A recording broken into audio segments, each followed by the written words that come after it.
ಅಗಲಿದ ಹಿರಿಯ ಚೇತನಕ್ಕೆ ಗಣ್ಯರು ಅಂತಿಮ ನಮನ ಸಲ್ಲಿಸಿದ್ದಾರೆ. ಚೆನ್ನಮ್ಮ ಬಾಳಿ ಬದುಕಿದ ಪದ್ಮನಾಭನಗರ ಮನೆಯಲ್ಲಿ ಅಂತಿಮ ಪೂಜೆ ಸಲ್ಲಿಸಲಾಯಿತು. ಬೆಂಗಳೂರಿನಿಂದ ಹೊಳೆನರಸೀಪುರದವರೆಗೆ ಅಂತಿಮ ಯಾತ್ರೆ ನಡೆದಿದೆ. ಮತ್ತೊಂದು ಕಡೆ ಅಂತ್ಯಕ್ರಿಯೆಗೆ ಸಕಲ ಸಿದ್ಧತೆ ನಡೆದಿದೆ. ಚೆನ್ನಮ್ಮ ನಿಧನಕ್ಕೆ ಕಂಬನಿ ಮಿಡಿದ ಕರುನಾಡು. ಹಿರಿಯ ಚೇತನಕ್ಕೆ ಗಣ್ಯರಿಂದ ಅಂತಿಮ ನಮನ. ದೇವೇಗೌಡರ ಬದುಕಿನ ಬಲವಾದ ಆಸರೆ ಕಣ್ಮರೆಯಾಗಿದೆ. ರಾಜಕೀಯ ಪಯಣದಲ್ಲಿ ಮೌನ ಕ್ರಾಂತಿಯಂತೆ ಬೆನ್ನಿಗೆ ನಿಂತಿದ್ದ ಪತ್ನಿ ಚೆನ್ನಮ್ಮ ಇಹಲೋಕ ತ್ಯಜಿಸಿದ್ದಾರೆ. ರಾಜ್ಯ ರಾಜಕಾರಣದ ಒಂದು ಸುದೀರ್ಘ ಮತ್ತು ಅಪರೂಪದ ದಾಂಪತ್ಯದ ಅಧ್ಯಾಯ ಅಂತ್ಯಗೊಂಡಿದೆ. ಸಣ್ಣ ಹಳ್ಳಿಯಿಂದ ದಿಲ್ಲಿಯ ಪ್ರಧಾನಿ ನಿವಾಸದವರೆಗೆ ಸರಳತೆಯನ್ನೇ ಉಸಿರಾಡಿದ್ದ ಚೆನ್ನಮ್ಮ ವಿಧಿವಶರಾಗಿದ್ದಾರೆ.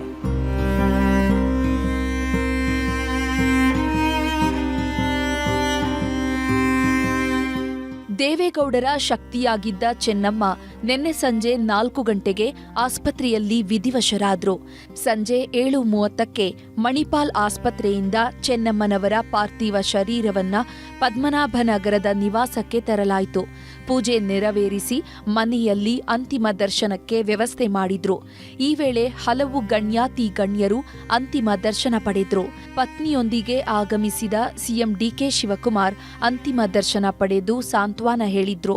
ಸರ್ಕಾರಿ ಗೌರವದೊಂದಿಗೆ ಚೆನ್ನಮ್ಮ ಅಂತ್ಯಕ್ರಿಯೆ ನಡೆಸಲಾಗುವುದು ಅಂದ್ರು. ದೇವೇಗೌಡರು ಮತ್ತು ಅವರ ಎಲ್ಲ ಮಕ್ಕಳ ಅವರ ಕುಟುಂಬದ ಯಶಸ್ಸಿಗೆ ಅನೇಕ ತ್ಯಾಗಗಳನ್ನ ಮಾಡಿದಂತ ಒಬ್ಬ ಧೀಮಂತ ಹೆಣ್ಮಗಳನ್ನು ನಾವು ಇವತ್ತು ಕಳ್ಕೊಂಡಿದ್ದೇವೆ. ಕರ್ನಾಟಕ ಸರ್ಕಾರ ಅವರಿಗೆ ಸರ್ಕಾರದ ಗೌರವದೊಂದಿಗೆ ಅವರಿಗೆ ಅಂತಿಮ ನಮನವನ್ನು ಕೊಡಬೇಕು ಅಂತೇಳಿ ನಾನು ತೀರ್ಮಾನವನ್ನು ಮಾಡಿದ್ದೇನೆ. ಎಲ್ಲ ತರಹದ ವ್ಯವಸ್ಥೆ ಕೂಡ ಮಾಡಲಿಕ್ಕೆ ಈಗಾಗಲೇ ನಾನು ಸೂಚನೆಯನ್ನು ಕೂಡ ಕೊಟ್ಟಿದ್ದೇನೆ. ಪದ್ಮನಾಭನಗರದಲ್ಲಿ ಬಿಜೆಪಿ ನಾಯಕರು ಅಂತಿಮ ದರ್ಶನ ಮಾಡಿದ್ರು.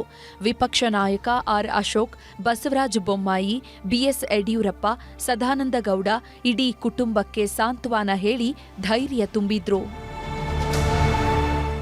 ಅವರ ಸಂಗಾತಿ ದೇವೇಗೌಡರು ಮಂತ್ರಿ, ಮುಖ್ಯಮಂತ್ರಿ, ಪ್ರಧಾನಮಂತ್ರಿ ಇಷ್ಟೆಲ್ಲ ಆದರೂ ಸಹಿತ ಒಬ್ಬ ಸಾಮಾನ್ಯ ಗೃಹಿಣಿಯಾಗಿ ಇಡೀ ಕುಟುಂಬವನ್ನು ಯಾವ ರೀತಿ ನಿರ್ವಹಿಸಬೇಕು ಅಂತನ್ನುವಂಥದ್ದು ಇಡೀ ಸಮಾಜಕ್ಕೆ ತೋರಿಸಿದಂತಹ ಒಂದು ಆದರ್ಶ ಗೃಹಿಣಿ ಅವರು. ನಾನು ಕೂಡ ಹಲವಾರು ಬಾರಿ ಮನೆಗೆ ಬಂದು ದೇವೇಗೌಡರ ಆಶೀರ್ವಾದಕ್ಕೆ ಬಂದಾಗ ಅವರು ನನಗೆ ಸಿಹಿ ಇರ್ಬೋದು, ಊಟ ಇರ್ಬೋದು ಎಲ್ಲವನ್ನ ಕೊಟ್ಟಿದ್ದಾರೆ. ಸೊ ಒಂಥರ ತಾಯಿ ರೀತಿ ಯಾರೇ ಬರಲಿ, ಯಾವುದೇ ಪಕ್ಷದವ್ರು ಬಂದರೂ ಕೂಡ ಒಂಥರ ತಾಯಿ ರೀತಿ ಅವರನ್ನು ಸತ್ಕರಿಸುವಂಥ ಮನೋಭಾವ. ಇಲ್ಲಿ ಹಲವಾರು ಬಾರಿ ತಾಯಿಯ ಕೈಯಿಂದ ತುತ್ತನ್ನು ತಿಂದಿರುವಂಥ ನೆನಪು, ಆ ದೇವಸ್ಥಾನ, ಆ ಪ್ರಸಾದ ಅವೆಲ್ಲವೂ ಕೂಡ ನೆನಪಾಗ್ತದೆ. ವಾತ್ಸಲ್ಯ ಮೂರ್ತಿ ಶ್ರೀಮತಿ ಚೆನ್ನಮ್ಮ ಅವರು ಮಂಥನವನ್ನು ಮುಂದೆ ನಡೆಸಿದ್ರು. ದೇವೇಗೌಡರಿಗೆ ಒಂದು ದೊಡ್ಡ ಆಶ್ರಯ, ಒಂದು ಸ್ತಂಭವಾಗಿ ಎಲ್ಲ ಸುಖ ದುಃಖಗಳ ಏರುಪೇರುಗಳಲ್ಲಿ ಗಟ್ಟಿಯಾಗಿ ನಿಂತವರು ಚೆನ್ನಮ್ಮ ಅವರು. ಕಾಂಗ್ರೆಸ್ ನಾಯಕರು ಚೆನ್ನಮ್ಮ ಅವರ ಅಂತಿಮ ದರ್ಶನ ಪಡೆದ್ರು. ದೇವೇಗೌಡರ ಕುಟುಂಬಕ್ಕೆ ಇದು ತುಂಬಲಾರದ ನಷ್ಟ ಅಂತ ಕಂಬನಿ ಮಿಡಿದ್ರು. ಅತಿ ಶ್ರೇಷ್ಠ ತಾಯಿಯವರ ಸ್ಥಾನದಲ್ಲಿ ಮಾದರಿಯಾಗಿದೆ. ಇಷ್ಟೊಂದು ದೊಡ್ಡ ಕುಟುಂಬವನ್ನ ಸಾಕಿ ಸಲಿವಿ ತಾಯಿ ಸ್ಥಾನ ಎಷ್ಟು ಪವಿತ್ರವಾದ್ದು, ಅದರ ಹಿರಿತನ ಮತ್ತು ಅವರನ್ನ ಯಾವ ರೀತಿ ಮಕ್ಕಳನ್ನ ಕಾಪಾಡಬೇಕು, ಮೊಮ್ಮಕ್ಕಳನ್ನ ಅನ್ನೋದ್ರಲ್ಲಿ ಮಾದರಿಯಾಗಿದೆ. ಅವರ ಅಗಲಿಕೆಯ ನೋವನ್ನು ನಾವಿವತ್ತು ಎಷ್ಟೇ ಸಂತಾಪ ಹೇಳಿದ್ರು ಕೂಡ ಆ ತಾಯಿಯನ್ನು ಕಲ್ಕೊಂಡಂತಹ ಮಕ್ಕಳಿಗೆ, ಆ ಮರದನ್ನು ಕಲ್ಕೊಂಡಂತಹ ಮನೆಯವರಿಗೆ ಅಥವಾ ಕುಟುಂಬಸ್ಥರಿಗೆ, ಅಭಿಮಾನಿ ವರ್ಗ, ನೆರೆಕೆರೆಯವರಿಗೆ ಅದರ ನೋವನ್ನು ಎಷ್ಟು ನಾವು ಸಂತಾಪ ಹೇಳಿದ್ರು ಕೂಡ ಆ ನೋವು ಅವರಿಗೆ ಮಾತ್ರ ಗೊತ್ತಿರ್ತದೆ. ಆದ ಕಾರಣ ಇವತ್ತು ಅವರ ನೋವನ್ನು ಕೂಡ ಆದಷ್ಟು ಕಡಿಮೆ ಮಾಡಲಿಕ್ಕೆ ಆ ದೇವರು ಅವರಿಗೆ ವಿಶೇಷ ಶಕ್ತಿ ಕೊಡಲಿ ಅಂತ ಹೇಳಿಕೊಂಡು ನನ್ನ ಗೌರವಪೂರ್ವಕ ಶ್ರದ್ಧಾಂಜಲಿಯನ್ನು ಅರ್ಪಿಸ್ತೇನೆ. ಅಥವಾ ದೇವೇಗೌಡರು ಮತ್ತು ಅವರ ಕುಟುಂಬದ ಜೊತೆಲಿದ್ದಂಥವರಿಗೆ ಯಶಸ್ಸನ್ನು ಬಯಸ್ತಕ್ಕಂಥದ್ದು ಬಹುಶಃ ಮೊದಲಿಂದನೂ ನಾವು ನೋಡ್ಕೊಂಬಂದಿದ್ದೀವಿ. ಅವರ ಸಂಪರ್ಕದಲ್ಲಿ ನಾನು ಒಬ್ಬರ ತಾಯಿ ಸಮಾನವಾಗಿ ಅವರನ್ನು ನಾವು ಗುರುತಿಸಿದ್ದೀವಿ. ಅವರು ನಮ್ಮನ್ನು ಮಕ್ಕಳ ರೀತಿ ನಮ್ಮನ್ನು ನೋಡಿ ಭಾಳ ಸೌಜನ್ಯವಾಗಿ ಮನೆಗೆ ಬಂದಾಗ ಬಹುಶಃ ಪ್ರಧಾನಿಯಾಗಿದ್ದಾಗಲೂ ಊಟ ತಿಂಡಿ ವಿಚಾರಿಸ್ತಕ್ಕಂಥ ಸೌಜನ್ಯ ಇದ್ದರೆ ಅದು ಚೆನ್ನಮ್ಮನವ್ರ ಥರ ಯಾವುದೇ ಹೆಣ್ಮಗಳು ನಡ್ಕೊಳ್ಳಿಕ್ಕೆ ಸಾಧ್ಯ ಇಲ್ಲ. ಪ್ರಧಾನಿ ಮೋದಿ, ರಾಹುಲ್ ಗಾಂಧಿ ಸೇರಿದಂತೆ ಹಲವು ನಾಯಕರು ಎಕ್ಸ್ನಲ್ಲಿ ಸಂತಾಪ ಸೂಚಿಸಿದ್ದಾರೆ. ಇನ್ನು ಅಮಿತ್ ಶಾ, ನಿರ್ಮಲಾ ಸೀತಾರಾಮನ್ ಕರೆ ಮಾಡಿ ದೇವೇಗೌಡರಿಗೆ ಸಾಂತ್ವನ ಹೇಳಿದ್ದಾರೆ. ಚಿತ್ರರಂಗದ ಗಣ್ಯರು ಕೂಡ ಚೆನ್ನಮ್ಮ ಅವರ ಅಂತಿಮ ದರ್ಶನ ಪಡೆದ್ರು. ಹಿರಿಯ ನಟ ದೊಡ್ಡಣ್ಣ, ನಟ ಡಾಲಿ ಧನಂಜಯ್ ಹಾಗೂ ನಟಿ ಪೂಜಾ ಗಾಂಧಿ ದರ್ಶನ ಪಡೆದ್ರು. ಮುತ್ತೈದೆ ಸಾವು ಎಷ್ಟು ತಾಯಂದ್ರಿಗೆ ಸಿಗೋದು ಸಾಧ್ಯ?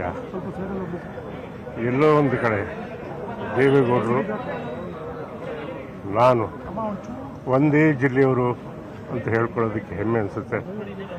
ಆ ತಾಯಿ ಆತ್ಮಕ್ಕೆ ಶಾಂತಿ ಸಿಗಲಿ ಅನ್ನೋದೇ ನನ್ನ ಅನಿಸಿಕೆ. ಎಷ್ಟು ಕಷ್ಟ ಅದನ್ನು ತಗೊಳ್ಳೋದು ಅಂತ ನಮಗೆ ಗೊತ್ತು. ಹಾಗೆ ನೂರಾರು ಮಕ್ಕಳನ್ನು ಸಾಕಿ ಏನೋ ಚೆನ್ನಾಗಿ ಬೆಳೆಸಿದಂಥ ತಾಯಿ, ಅವರ ಆತ್ಮಕ್ಕೆ ಶಾಂತಿ ಸಿಗಲಿ, ಇಡೀ ಕುಟುಂಬಕ್ಕೆ ಅನುಭವಿಸೋ ಶಕ್ತಿ ದೇವ್ರು ಕೊಡಲಿ ಅಂತ ಹೇಳಿ ಪ್ರಾರ್ಥಿಸ್ತೀನಿ. ನಾನು ಯಾವಾಗಲೂ ದೇವೇಗೌಡಜಿ ಮನೆಗೆ ಬರ್ತಾ ಇದೆ, ಆವಾಗ ಅವರು ನಮಗೆ ತುಂಬ ಪ್ರೀತಿಯಿಂದ ಮಾತಾಡಿಸೋದು, ತುಂಬ ಪ್ರೀತಿಯಿಂದ ಊಟ ಮಾಡಿಸೋದು.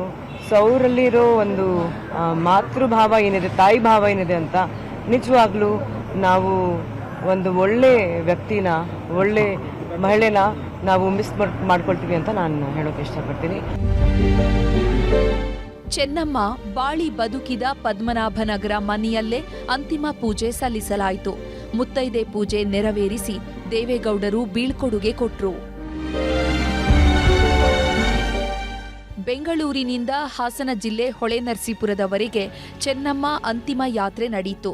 ಮಾರ್ಗ ಮಧ್ಯೆ ಸಾರ್ವಜನಿಕರ ದರ್ಶನಕ್ಕೆ ಅವಕಾಶ ಕಲ್ಪಿಸಲಾಗಿತ್ತು.